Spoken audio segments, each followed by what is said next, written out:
ಅಂಬಿಕಾ, ಆ ದೇವರ ಮುಂದೆ ನೀನು ಏನೆಂದು ಪ್ರಾರ್ಥಿಸಿಕೊಳ್ಳುವಿಯಮ್ಮ? ಅಪ್ಪ, ಮೊದಲು ದೇವರ ಪ್ರಸಾದ ತೆಗೆದುಕೊಂಡು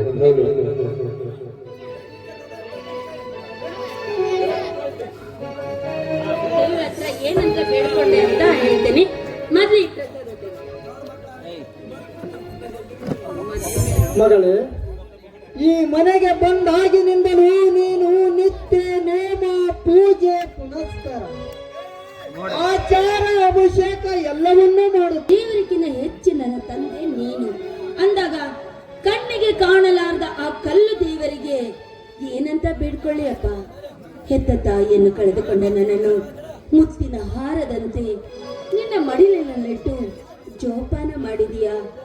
ಬಡತನದಲ್ಲಿ ನೊಂದು ಬೆಂದು ನಿನ್ನ ರಕ್ತವನ್ನು ಸುರಿಸಿ ನನಗೆ ವಿದ್ಯೆಯನ್ನು ಕಲಿಸಿ ಬುದ್ಧಿವಂತಳನ್ನಾಗಿ ಮಾಡಿದ್ಯಾ. ಹೆತ್ತ ತಾಯಿಯ ಹಾಲು ಕಾಣದೆ ಹೋದರೂ ಪ್ರೀತಿಯ ಶಿಖರವನ್ನೇ ನನಗೆ ತೋರಿಸಿದೀಯಾ. ಅಷ್ಟೇ ಅಲ್ಲದೆ ನನ್ನ ಪ್ರತಿ ಒಂದು ಮಾತಿಗೂ ಮಾಣ್ಣನ ಕೊಟ್ಟು ನಡೆದಿದೀಯಾ. ಅಂದಾಗ ಈಗ ನಿನ್ನ ಪ್ರೀತಿಯ ಮಗಳು, ಮುತ್ತಿನ ಮಗಳು ನಿನ್ನ ಮಾತು. ಹೌದು ಮಗಳೇ, ನೀನು ಹೇಳುವ ಮಾತು ಸತ್ಯ ಇದೆಯಮ್ಮ. ಆದರೆ ನಿನ್ನನ್ನು ಮುದ್ದಾಗಿ ಬೆಳೆಸಲು ಒಂದೇ ಒಂದು ಕಾರಣವಿದೆಯಮ್ಮ.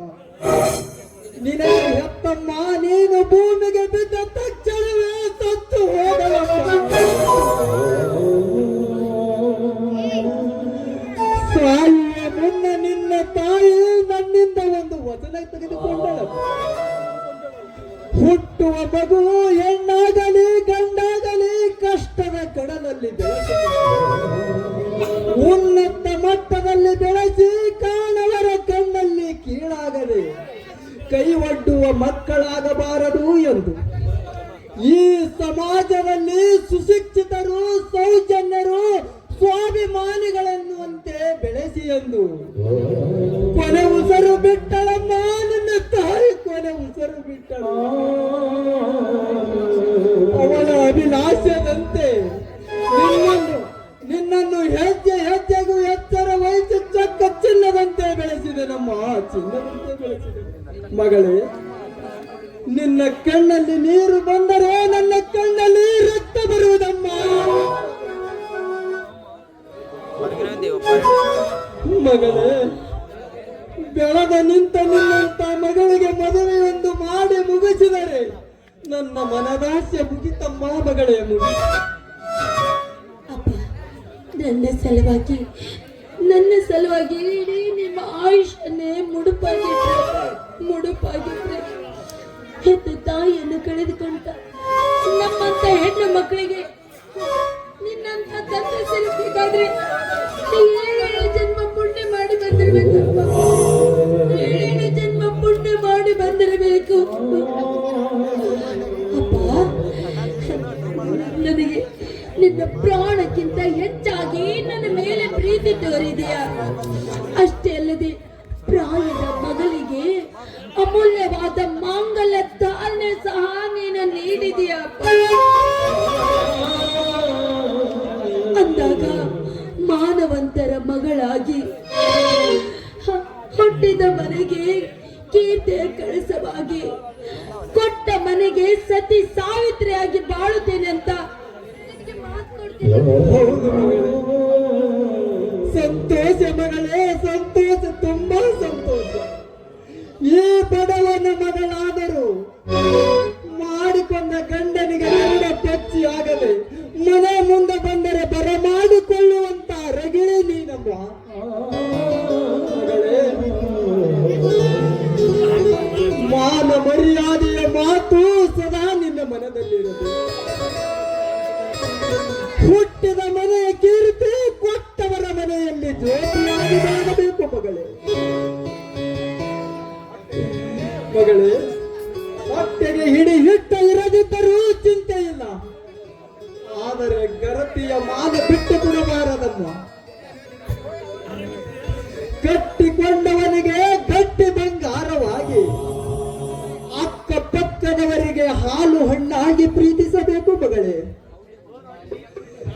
ಬಾಳಿನುದ್ದಕ್ಕೂ ನೀನು ಬಂಗಾರದ ಬದುಕು ನಡೆಸೆಂದು ನಿನಗೆ ಕೈ ಮುಗಿದು ಕೇಳುವೆನಮ್ಮ.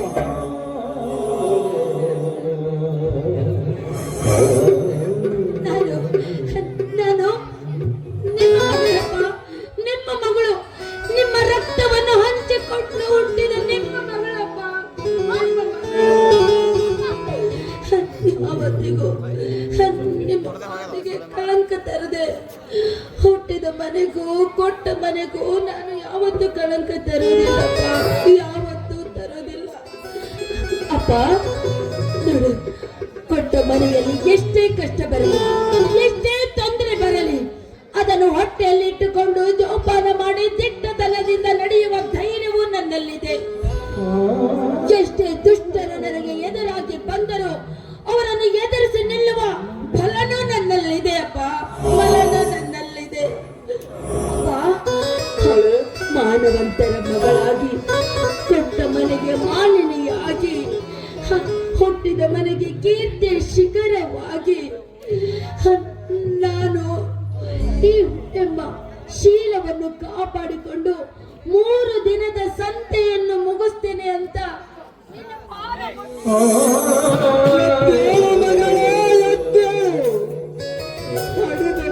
ಹೇಳಬೇಕಾದ ಮಾತನ್ನೇ ನಾನು ಹೇಳಿದ್ದೇನಮ್ಮ. ನುಡಿದಂತೆ ನಡೆಯಬೇಕಾದವಳು ನೀನು ಮಗಳೇ.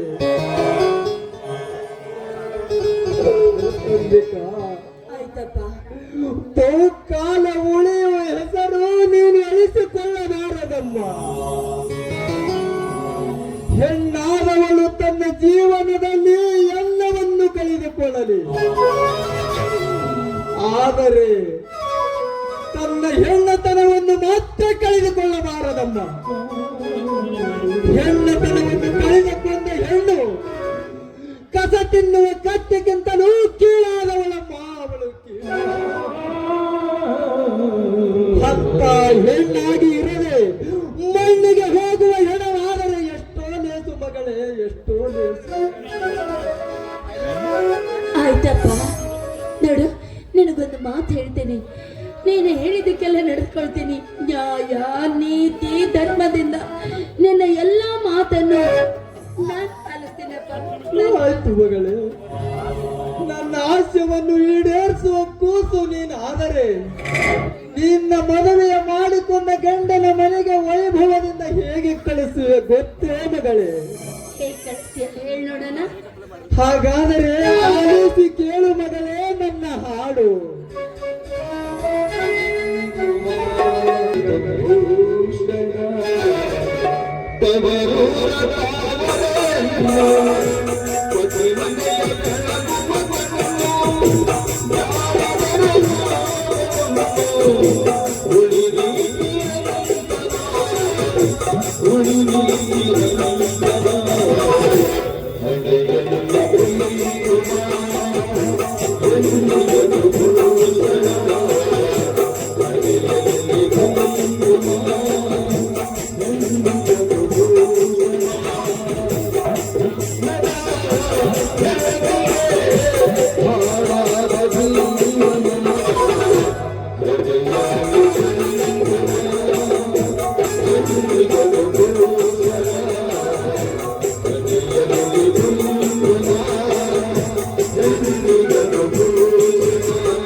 ಅಪ್ಪ, ಹೆಣ್ಣಿನ ಬಗ್ಗೆ ಎಷ್ಟೊಂದು ತಿಳಿಸಿ ತಿಳುವಳಿಕೆ ಹೇಳ್ತಾ ಇದೀಯಾ. ಪ್ರತಿಯೊಂದು ಹೆಣ್ಣು ಮಕ್ಕಳಿಗೆ ಹೇಳೋದು ಒಂದೇ ಮಾತು, ಕಟ್ಟಿಕೊಂಡವನು ಕುರುಡನೇ ಆಗಲಿ, ಕುಂಟನೇ ಆಗಲಿ, ಬಡವನೇ ಆಗಿರಲಿ, ಆ ಮನೆಯಲ್ಲಿ ಎಷ್ಟೇ ಕಷ್ಟ ಬಂದರೂ ಎಲ್ಲ ಎದುರಿಸಿ ನಡೆಯುವ ಧೈರ್ಯ ಹೆಣ್ಣಿನಲ್ಲಿರ್ಬೇಕು. ನಾನಾದ್ರೂ ಅಷ್ಟೇಪ್ಪ, ಸತ್ಯ ನೀನು ಹೇಳಿದಂತೆ ನಡ್ಕೊಳ್ತೀನಿ. ಒಂದು ವೇಳೆ ಅಂತ ಪರಿಸ್ಥಿತಿ ಏನಾದ್ರೂ ಬಂದಿದ್ದೆ ಆದ್ರೆ ಆ ಕ್ಷಣದಲ್ಲಿ ಕೇಳುವೆ ಈ ನಿನ್ನ ಮಗಳ ದುರಂತದ ಮರಣದ ಅಂಬಿಕಾ, ಏನು ಹೇಳುತ್ತಿರುವೆಯಮ್ಮ ನೀನು? ಮುಂದಿನ ದಾರಿ ನನಗೆ ಒಂದು ತಿಳಿಯುವಂತೆ ಅಮ್ಮ ಈ ಮಾತಿಗೆ ಇರಲಿ. ಅಂಬಿಕಾ, ನಾನು ಸ್ವಲ್ಪ ದನೇರ ಮನೆಗೆ ಹೋಗಿ ಬರುತ್ತೇನೆ ಅಮ್ಮ. ಇನ್ನು 4 ದಿವಸದಲ್ಲೇ ನಿನ್ನ ಮದುವೆ. ಈ ವಿಚಾರ ಅವರ ಮುಂದೆ ತಿಳಿಸಿ ಬರುತ್ತೇನೆ ಅಮ್ಮ. ಆಯ್ತು ಮಗಳೇ, ಆಯ್ತಮ್ಮ, ಬಂದು ಬೇಗನೆ ಬಂದು ಬಿಡ್ತೀನಿ ಅಮ್ಮ.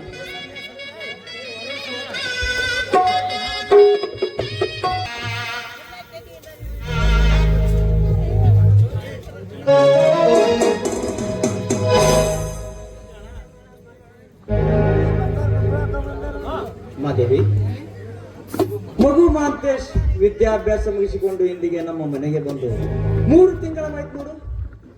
ಈ 3 ತಿಂಗಳ ಅವಧಿಯಲ್ಲಿ ಇವತ್ತು ಭತ್ತದ ಗದ್ದೆ, ಬಾಳೆ ತೋಟು, ಕಬ್ಬಿನ ಜಮೀನು ನೋಡುವುದರಲ್ಲಿ ತುಂಬಾ ಸುಸ್ತಾಗಿ ಹೋಗಿದ್ದಾನೆ. ಮತ್ತೆ ಸಮಯ ಸಿಕ್ಕಾಗ ಇಡೀ ನಮ್ಮೆಲ್ಲ ಆಸ್ತಿ ತೋರಿಸಿದರಾಯ್ತು. ಈಗ ತಾಯಿ ಮಗ ಸೇರಿ ನೇರವಾಗಿ ಮನೆ ಕಡೆಗೆ ನಡೀರಿ, ನಾನು ಸ್ವಲ್ಪ ರುದ್ರನ ಮನೆ ಕಡೆಗೆ ಹೋಗಿ ಬರ್ತೀನಿ. ಅಲ್ಲ ರೀ, ರುದ್ರನ ಮಗಳ ಮದುವೆ ನಾಳೆ ಅಲ್ವೇನ್ರಿ? ಇವತ್ತು ಯಾಕೆ ಹೋಗೋದು? ಹೌದು ಮಾದೇವಿ, ನಾಳೆನೆ ರುದ್ರನ ಮದುವೆ. ಆದ್ರೆ ಈ 4 ದಿನಗಳ ಹಿಂದೆ 50,000 ರೂಪಾಯಿ ಕೊಡುವಂತ ಕೇಳಿದ್ದ ತಾನೆ.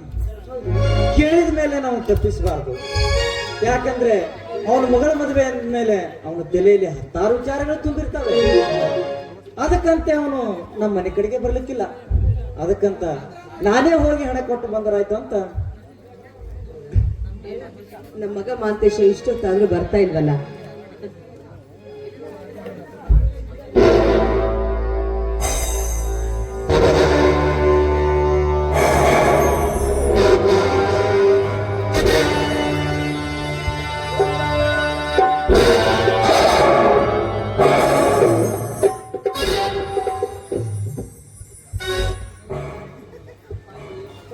ಅಪ್ಪಾಜಿ, ಆ ತೊಂದರೆ ತೆಗೆದ ಅವಶ್ಯಕತೆ ಇಲ್ಲ.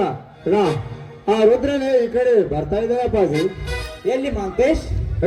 ಅಲ್ಲಿ ನೋಡಿ ಅಪ್ಪಾಜಿ.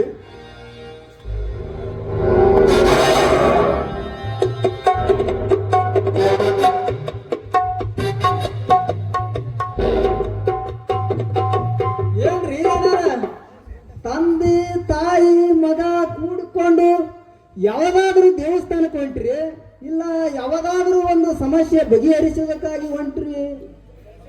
ರುದ್ರ, ಸಮಸ್ಯೆ ಬಗೆಹರಿಸುವ ಸಮಯವೇ ನನಗೆ ಹೆಚ್ಚಾಗಿರುವುದರಿಂದ ಇನ್ನು ನಮ್ಮ ಮನೆಯ ಸಮಸ್ಯೆವೇ ನನಗೆ ತಿಳಿಯದಂತಾಗಿದೆ ರುದ್ರ.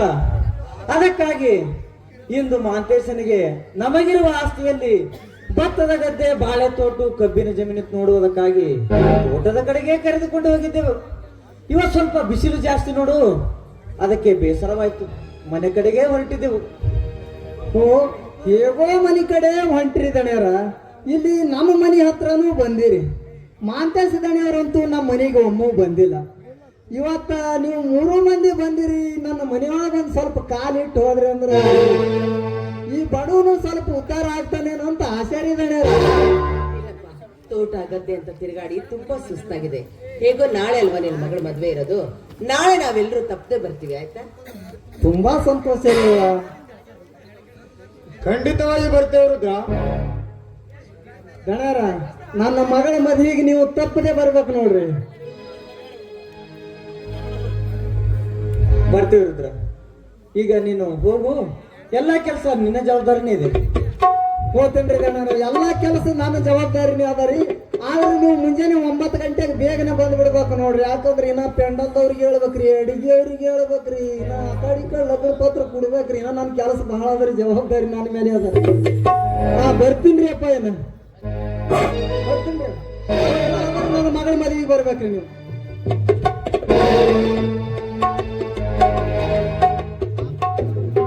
ಮಾದೇವಿ, ಪಾಪ ರುದ್ರ ಮಗಳ ಮದುವೆ ಮಾಡೋದಕ್ಕಾಗಿ ಮನ ತುಂಬಿ ಒದ್ದಾಡ್ತಾ ಇದ್ದಾನೆ. ಮಕ್ಕಳ ಮದುವೆ ಅಂದ್ಮೇಲೆ ಹೆತ್ತವರಿಗೆ ಬಲು ಹಿಗ್ಗು ನೋಡು. ಅರೆ ಏನು ಮಾದೇವಿ, ಮಾತಿನ ಬರದಲ್ಲಿ ರುದ್ರನಿಗೆ ಹಣ ಕೊಡದೆ ಮರೆತು ಬಿಟ್ಟೆ. ಹೌದಲ್ಲ ರೀ? ಅವನಾದ್ರೂ ನೆನಪಿಸಬಾರ್ದೆ. ನೀವು ನಡೆಯಿರಿ ಮನೆ ಕಡೆಗೆ, ನಾನು ಹೋಗಿ ಅವನಿಗೆ ಹಣ ಕೊಟ್ಟು ಬರ್ತಾ ಇದ್ದೆ. ಕೊಟ್ಟು ಬರ್ತೀರಾ? ನಮ್ಮ ಮಗ ಮಹತೇಶನ್ ಕೈಲಿ ಕೊಡಿ, ಅವನೇ ಹೋಗಿ ಕೊಟ್ಟು ಬರ್ತಾನೆ. ಅವನು ಎಲ್ಲಿರ್ತಾನಂತ ಹುಡುಕ್ತಾನ ಮಾದೇವಿ ಅವನು. ಅಪ್ಪಾಜಿ, ನನ್ನ ಕೈಯಲ್ಲಿ ಕೊಡಿ, ನಾನೇ ಹೋಗಿ ಕೊಟ್ಟು ಬರುತ್ತೇನೆ ಅಪ್ಪಾಜಿ. ನೀವು ತುಂಬಾ ಆಯಾಸಗೊಂಡಿದ್ದೀರಿ, ನೀವು ಮನೆ ಕಡೆ ನೋಡಿ ಅಪ್ಪಾಜಿ. ಮಾತೇಶ್, ಅವನು ಎಲ್ಲಿರ್ತಾನಂತ ಹುಡುಕ್ತೀಯಪ್ಪ ನೀನು? ನೋಡು, ಇದ್ರೆ ಇವತ್ತು ನಮ್ಮೂರ ಸಿದ್ದಪ್ಪಜನ ಜಾತ್ರೆ, ಇದ್ರೆ ಗುಡಿ ಹತ್ರ ಇರ್ತಾನೆ, ಇಲ್ಲವಾದ್ರೆ ಅವನು ಮನೆ ಹತ್ರ ಇರ್ತಾನೆ. ಈಗ ಇದನ್ನು ತೆಗೆದುಕೊಂಡು ಇದರಲ್ಲಿ 50,000 ರೂಪಾಯಿ ಇದೆ ಅಂತ ಅವನಿಗೆ ಚೆನ್ನಾಗಿ ಹೇಳಿಕೊಟ್ಟು ಪಾಪ. ಸರಿ ಅಪ್ಪಾಜಿ, ನಾವು ಬರ್ತೀನಿ, ನೀವು ನಡ್ರಿ ಅಪ್ಪಾಜಿ. ಹೋಗಿ ಬಾ ಮಂತೇಶ್. ಬರ್ತೀನಿ ಅಪ್ಪಾಜಿ. ನಡಿ, ತೋಟದ ಕಡೆ ಹೋಗಿ ಬರೋಣ.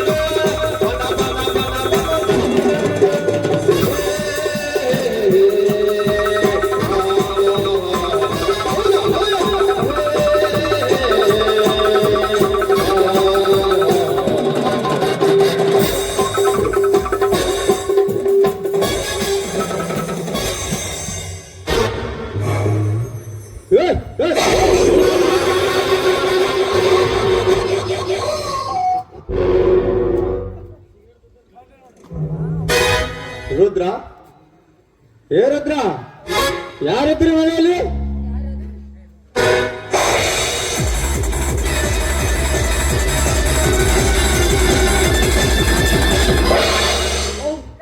ನೀನಾ? ನಮ್ಮ ಮನೆ ಬಾಗಿಲಿಗೆ ಯಾರೋ ಅತಿಥಿಗಳು ಬಂದಿದ್ದಾರಂತ ನಾನ್ ತಿಳ್ಕೊಂಡಿದ್ದೆ. ಆದ್ರೆ ಇದು ಬೆಂಗಳೂರಿನಲ್ಲಿ ನನ್ನ ಬೆನ್ನಿಗೆ ಬಿದ್ದ ದೇತೋಳದ ಭೂತ ಇದು. ಏ, ಮತ್ತೊಬ್ಬರಿಗೆ ಮನೆಗೆ ಬರಬೇಕಾದ್ರೆ ನಿನಗೆ ನಾಚಿಕೆ ಆಗೋದಿಲ್ವೇ? ನಿನ್ನನ್ನೇ ಕೇಳ್ತಾ ಇದ್ದೀನಿ, ಈ ಮನೆಗೆ ಯಾಕೆ ಬಂದೆ? ನಿನಗೆ ನಾಚಿಕೆ ಅನ್ನೋದಿಲ್ವೇ? ಹೇಳು.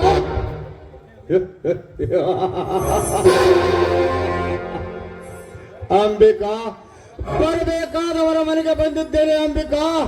ಮತ್ತೊಬ್ಬರ ಮನೆಗೆ ತಪ್ಪಿ ಲಜ್ಜೆಗಟ್ಟ ಪುರುಷ ನಾನಲ್ಲ. ನಾನ್ಯಾರೆಂಬುದು ಅರ್ಥಕೊಂಡು ಮಾತನಾಡು. ಅರ್ಥಕೊಂಡು ಮಾತನಾಡಿದರೆ ಸರಿ.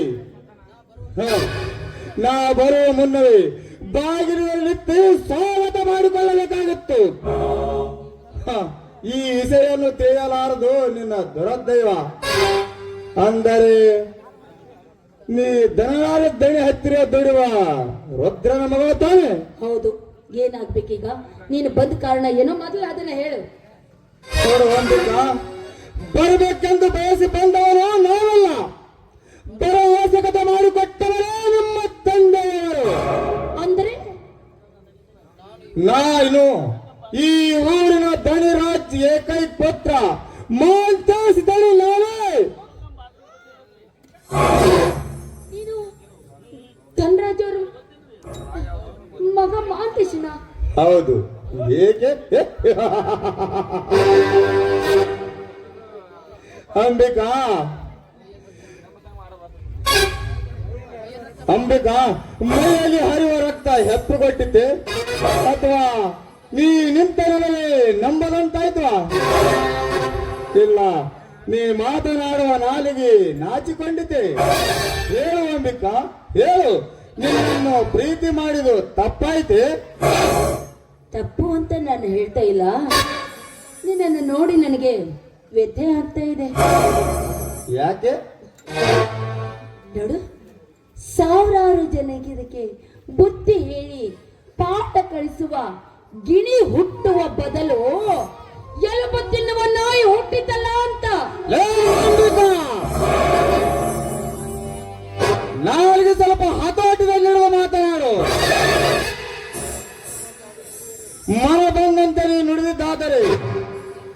ನೀನು ನೆತ್ತರದ ಮೇಲೆ ನಿನ್ನನ್ನು ಹೂತಬೇಕಾಗುತ್ತದೆ. ಎಚ್ಚರ! ನಾನ್ಯಾರೆಂಬುದು ಅರ್ಥಕೊಂಡು ಮಾತನಾಡು. ನಿನ್ನಂತ 10 ಜನರಿಗೆ ಅನ್ನ ಹಾಕುವ ಪುಣ್ಯವಂತರ ಮನೆತನ ನಂದು. ನಾನು ಮನಸ್ಸು ಮಾಡಿದರೆ ನಿನ್ನಂತ 10 ಹೆಣ್ಣುಗಳನ್ನು ಸಾಲಾಗಿ ತಂದು ನಿಲ್ಲಿಸುವೆ. ಆ ಶಕ್ತಿ ನನ್ನಲ್ಲಿಂಟು. ಆದರೆ ನಿನ್ನನ್ನು ಕಟ್ಟಿಕೊಳ್ಳಬೇಕೆಂಬ ಹಠ ನನ್ನಲ್ಲಿ ತುಂಬಿಕೊಂಡು ನಿಂತಿದೆ. ಯಾಕೆ ಅಷ್ಟೊಂದು ಸುಂದರವಾಗಿದ್ದೇನೆ ನಾನು ನಿಮಗೆ? ಅಂಬಿಕಾ, ನಿನ್ನ ರೂಪ, ನಿನ್ನ ಲಾವಣ್ಯ ನನ್ನನ್ನು ಮೂರ್ಖತನಾಗಿ ಮಾಡಿಬಿಟ್ಟಿವೆ. ನಾನೆಷ್ಟೇ ನನ್ನ ಮನೆಗೆ ಎಚ್ಚರಿ ಹೇಳಿದರು ನಿತ್ಯ ಹೆಚ್ಚಾಗುತ್ತದೆ ನಿನ್ನ ಅಂದ ಚಂದನ ಹಬ್ಬೈಕೆ. ನಿನ್ನ ಪ್ರೀತಿಯ ಅರಮನೆಯಲ್ಲಿ ಮಹಾರಾಜಾಗಿ ಮೆರಬೇಕೆಂಬುದೇ ನನ್ನ ಆಸೆ. ಮುಚ್ಚ ಬಾಯಿ ಹುಚ್ಚ! ನೀನು ಆಸೆ ಪಟ್ಟಂತೆ ಈ ಹಕ್ಕಿಯನ್ನು ಕುಕ್ಕಿ ತಿನ್ನಲು ಇದೇನು ದೇವದಾಸಿಯರ ಮನೆ ಅಲ್ಲ. ಒಬ್ಬರಿಗಾಗಿ ಮೀಸಲಿಟ್ಟ ಹಕ್ಕಿ ನಾನು. ಒಂದು ವೇಳೆ ಕುಕ್ಕಿ ತಿನ್ನುತ್ತೇನೆ ಅಂದ್ರೆ ನಿನ್ನ ರೆಕ್ಕೆಯನ್ನು ಕತ್ತರಿಸಬೇಕಾಗುತ್ತದೆ. ಒಂದು ಹೆಣ್ಣು ಒಲಿದು ಬರಬೇಕಾದರೆ ಅದಕ್ಕೂ ಪುಣ್ಯ ಮಾಡಿ ಬಂದಿರಬೇಕು. ಒಲಿಯಲಾರದ ಹೆಣ್ಣನ್ನು ಆಸೆ ಪಡೆಯುವುದು ಸೇದುವ ಬಾವಿಯನ್ನು ನೀರು ನೋಡಿ ನಾಯಿ ಆಸೆ ಪಟ್ಟಂತೆ ಸರಿ. ಒಲಿಯಲಾರದ ಹೆಣ್ಣನ್ನು ಬಲಾತ್ಕಾರ ಮಾಡುವುದು ಉಪ್ಪಿಲ್ಲದ ಅಡಿಗೆಯನ್ನು ಉಂಡಂತೆ ಸರಿ. ಬೇರೊಬ್ಬರ ಹೆಂಡರನ್ನು ಮುಟ್ಟುವುದು ಚರಂಡಿಯಲ್ಲಿ ಗಂಧನ ಲೇಪನ ಮಾಡದಂತೆ ಸರಿ. ಇಷ್ಟು ತಿಳಿವಳಿಕೆ ಹೇಳ್ತಾ ಇದ್ದೀನಿ. ಇದನ್ನು ತಿಳಿದುಕೊಂಡು ನೀನು ಹೋದರೆ ಸರಿ, ಇಲ್ಲ ಅಂದ್ರೆ ನಿನ್ನ ಕೊಲೆ ನನ್ನ ಕೈಯಿಂದಲೇ ಆಗಬೇಕಾಗುತ್ತೆ.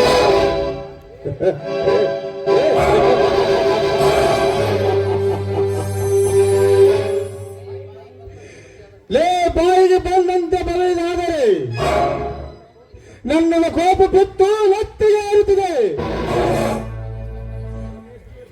ನೀನು ಎಷ್ಟು ಉಪದೇಶ ಹೇಳಿದರು ಅವು ನನ್ನ ಹೃದಯದಲ್ಲಿ ಭದ್ರವಾಗಿ ನಿಲ್ಲಲಾರದು.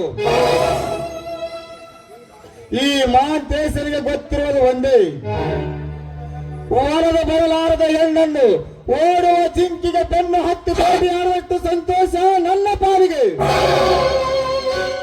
ಪ್ರೀತಿ ಇಲ್ಲದ ಹೆಣ್ಣನ್ನು ಹೋಗಿಸಿದ್ದೆ ಅಮೃತ ಉಂಡಂತೆ ಸರಿ. ಮದುವೆಯಾಗದ ಹೆಣ್ಣನ್ನು ತಂದು ರಥಕ್ಕೆ ಕಟ್ಟಿ ಚಾಟಿಯಾಟು ಹೊರದಂತೆ ನನ್ನ ಪಾಲಿಗೆ. ಅಂಬಿಕಾ, ಮಾತು ಹೇಳುವ ಕೇಳುವ ಸಮಯವಿದೆಯಲ್ಲ, ನಾವು ಇಬ್ಬರ ಸರಸ ಮಾಡುವ ಉತ್ತಮ ಸಮಯವಿದು. ಏನ್ ಮಾಡೋದು? ಇವನಿಂದ ಹೇಗಾದ್ರೂ ಮಾಡಿ ಪಾರಾಗ್ಲೇಬೇಕು. ಇವನನ್ನು ಎದುರು ಹಾಕೊಳ್ಳೋದಕ್ಕಿಂತ ಇವನನ್ನ ನಾನು ಹೇಗಾದ್ರೂ ಮಾಡಿ ನೋಡು ಮಾದೇಶ್, ನೀನು ಇಷ್ಟೊಂದು ನನ್ನನ್ನು ಪ್ರೀತಿಸ್ದೆ ಅಂತ ನನಗೆ ನಿಜವಾಗ್ಲೂ ಗೊತ್ತಿರಲಿಲ್ಲ. ನಿನ್ನಷ್ಟು ಪ್ರೀತಿಸುವರು ಪ್ರಪಂಚದಲ್ಲಿ ಮತ್ತೊಬ್ಬರಿಲ್ಲ. ನನ್ನ ಸಲುವಾಗಿ ನೀನು ನಿನ್ನ ಪ್ರಾಣ ಕೊಡೋದಕ್ಕೂ ಸಿದ್ಧವಾಗಿದ್ದೀಯಾ ಅಂದಾಗ ನಾನು ನಿಜವಾಗ್ಲೂ ನಿನ್ನನ್ನು ತುಂಬಾ ಪ್ರೀತಿಸ್ತಾ ಇದ್ದೀನಿ. ನಿನ್ನನ್ನು ಬಿಟ್ರೆ ಈ ಪ್ರಪಂಚದಲ್ಲಿ ಮತ್ತಾರು ಬೇಕಾಗಿಲ್ಲ. ನಿಜವಾಗ್ಲೂ ಅಂಬಿಕಾ, ಈ ಮಾತು ಸತ್ಯವೇ? ಇದರಲ್ಲಿ ಏನು ಮೋಸವಿಲ್ಲ ತಾನೆ? ಮೋಸ ಮಾಡಿದ್ರೆ ಮತ್ತೆ ನಿಮ್ಮ ಪ್ರೀತಿ ನನಗೆ ಸಿಗೋದಿಲ್ವಲ್ಲ. ಹಾಗಾದರೆ ಶುರುವಾಗಲಿ ನಮ್ಮ ಪ್ರೇಮದ ಪ್ರಯಾಣ.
ಮನಸ್ಸು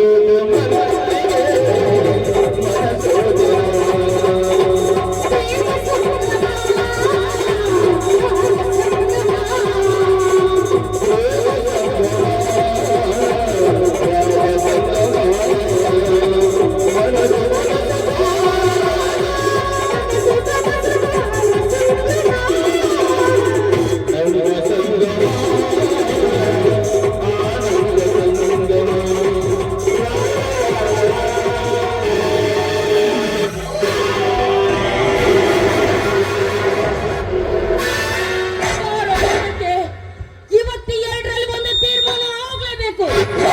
ನೀನ್ ಇಲ್ಲಿಂದ ಹೊರಟು ಹೋಗ್ಬೇಕು ಒಂದು, ಇಲ್ಲ ನನ್ನ ಕೈಯಿಂದ ನಿನ್ನ ಪ್ರಾಣ ಹೋಗ್ಬೇಕು ಒಂದು. ಯಾಕೆ ಮೌನ ಆಗ್ಬಿಟ್ಟೆ? ಮಾತೆ ನಿಂತು ಹೋತಾ ಅಥವಾ ನಿನ್ನ ನಾಲ್ಗೆ ಶಕ್ತಿನೇ ಕಳೆದುಕೊಂಡಿದೆಯಾ? ಇಲ್ಲ ನಿನ್ನ ರಕ್ತ ಹೆಪ್ಪಗಟ್ಟು ಹೋಯ್ತಾ? ಮಾತಾಡೋ ಮಾತಾಡೋ, ಯಾಕೆ ಸುಮ್ಮನೆ ನಿಂತಿದ್ಯಾ? ಬೇಡ ಅಂಬಿಕಾ, ಬೇಡ, ದಯವಿಟ್ಟು ಹಾರಿಸಬೇಡ ಗುಂಡ, ಹೊರಟು ಹೋಗುತ್ತೇನೆ. ಬೇಡ ಅಂಬಿಕಾ, ಬೇಡ. ಹೊರ್ಟ್ ಹೋಗು. ಈಗ ಯಾರಲ್ಲಿ?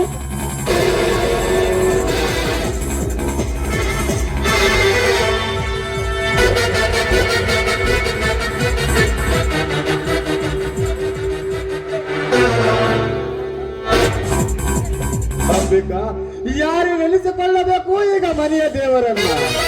ಕೇಳಿದ ಯುದ್ಧ ಕಲಿಯಲಾರದೆ ಹಾವಿನ ಹುತ್ತಿಗೆ ಎಂದು ಕೈ ಹಾಕಬಾರದು. ನೀನು ಎಷ್ಟೇ ಆದರೂ ಒಂದು ಹೆಣ್ಣಿನ ಬುದ್ಧಿ ಮೊಳಕಾಲಿನ ತಳಗಂತೆ ನೀನೇ ಸಾಕ್ಷಿ.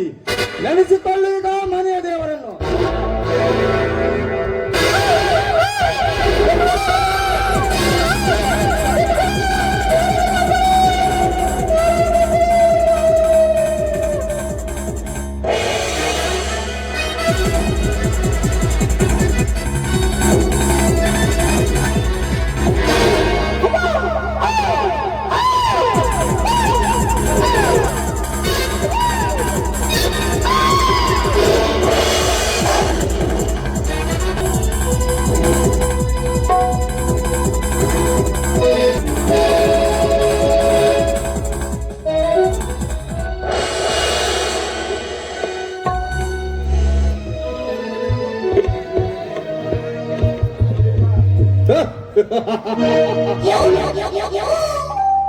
ಅಂಬಿಕಾ, ಇವತ್ತು ಈ ಮನ್ಮಥದಿಂದ ನನಗಾಗ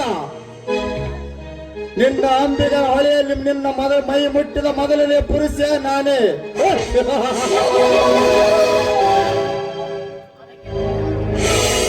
ಅದಕ್ಕೆ ಎನ್ನುವರು ಮದುವೆ ನಡೆಯುವುದು ಅರವಿಂದನ ಜೊತೆ.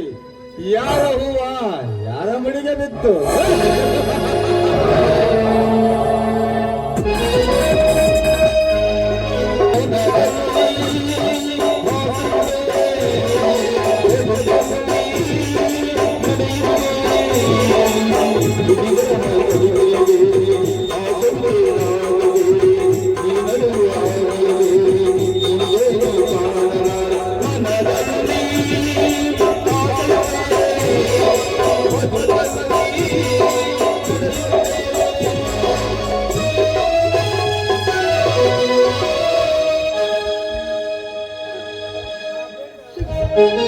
ಸೃಷ್ಟಿಕರ್ತ ಶಿವನೇ, ಅದೇನು ಸೃಷ್ಟಿಸಿದ್ಯಾ ನನ್ನ ಸಾವು ಬದುಕೆಂಬ ಹೋರಾಟದಲ್ಲಿ ಸಂತೆಯನ್ನು. ಈ ಸಂತೆ ಎಂಬಲ್ಲಿ ಚಿಂತೆ ಇಲ್ಲದೆ ನನ್ನವರ ಬರುವಿಕೆಯಲ್ಲಿ ಬೆಳದಿಂಗಳ ಪಾಲೆಯಾಗಿ ನನ್ನವನ ಸಲುವಾಗಿ ದಾರಿ ಕಾಯುತ್ತ. ಆದ್ರೆ ಯಾವುದೋ ಒಂದು ಕರುಡ ಬಂದು ನನ್ನನ್ನು ಕೊಕ್ಕಿ ತಿಂದು ನನ್ನ ಜೀವನವನ್ನೇ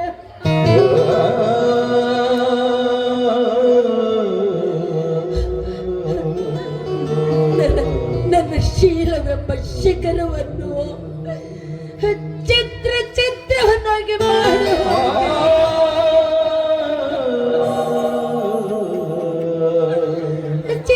ಚಿತ್ರವನ್ನಾಗಿ ಮಾಡಿದ.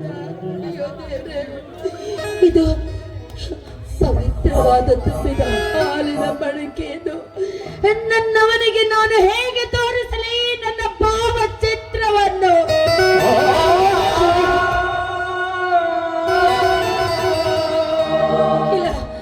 ಇಲ್ಲ ಇಲ್ಲ ಇಲ್ಲ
ಅಂಬಿಕಾ, ಸ್ವರ್ಗ ಸಿರಿ ಸಂಪತ್ತು ಇವೆಲ್ಲ ನನಗೆ ಬೇಡ.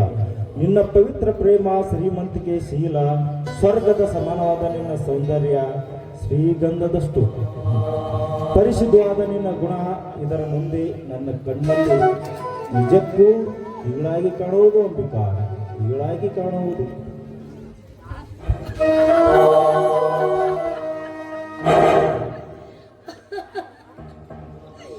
ಇಲ್ಲ ಇಲ್ಲ, ನೀನು ತಿಳಿದುಕೊಂಡಂತೆ ಇದು ಪವಿತ್ರವಾದ ಹಾಲಿನ ಮಡಿಕೆಯಲ್ಲ, ಯಾವುದೋ ಒಂದು ದುರಂತವಾದ ಒಬ್ಬ ಕೃತ್ರಿಮ ಕಟಕ ಬಂದು ಅದರಲ್ಲಿ ಹೊಪ್ಪಿನ ಹಣ್ಣು ಹಾಕಿ ಹಾಲು ವಿಷ.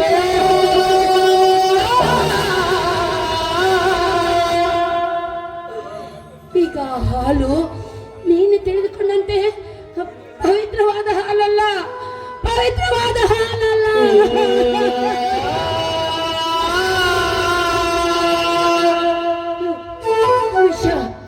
ವಿಷ ತುಂಬಿದ ಕೊಂಡವಿದು.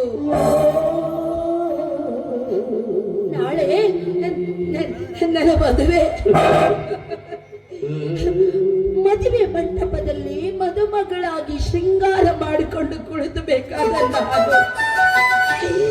ಇವತ್ತು ಒಂದು ಕರಡ ಬಂದು ನನ್ನ ಶೀಲನೆ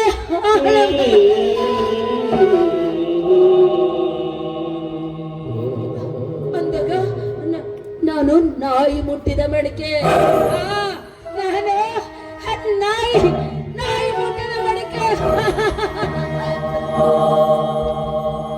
ಎಲ್ಲರಿಂದ ಈ ನಾಯಿ ಮುಟ್ಟಿದ ಮಡಿಕೆ ಏನು ನಿನಗೆ ನಾನು ಅರ್ಪಿಸೋದಕ್ಕೆ ಸಿದ್ಧ ಇಲ್ಲ. ನನ್ನಪ್ಪ ನನ್ನ ಮಗಳ ಸಲುವಾಗಿ ಎಷ್ಟೋ ಆಸೆ ಕಟ್ಕೊಂಡಿದ್ದ. ಮಗಳೇ, ನಿನ್ನ ಮದುವೆ ಹಾಗೆ ಮಾಡ್ಬೇಕು, ಹೀಗ್ ಮಾಡ್ಬೇಕು, ಊರ್ ಜನಕ್ಕೆಲ್ಲ ಊಟ ಹಾಕಿಸ್ಬೇಕು. ದೇವ್ರೆ, ನಿನಗೆ ಕರುಣೆ ಅನ್ನೋದೇ ಇಲ್ವಾ? ನಮ್ಮಂತ ಬಡವರ ಮೇಲೆ ನಿನ್ನ ಕಣ್ಣೇನೋ? ನಾವೇನು ನಿನಗೆ ಅನ್ಯಾಯ ಮಾಡಿದೀವಿ? ನಿನಗೆ ಪೂಜೆ ಮಾಡೋದಿಲ್ವೇ? ಓದಿನ ಕಡ್ಡೆ ಹಚ್ಚೋದಿಲ್ವೇ? ಯಾಕೆ ನಮ್ಮಪ್ಪನ ಆಸೆ ನಿರಾಸೆ ಮಾಡಿದೆ? ನನ್ನ ಅರಿವಿನ ನನ್ನ ಪ್ರೀತಿಯನ್ನು ಛಿದ್ರವನ್ನಾಗಿ ಮಾಡಿದೆ. ನೀನು ದೇವರಲ್ಲ, ಕಲ್ಲು.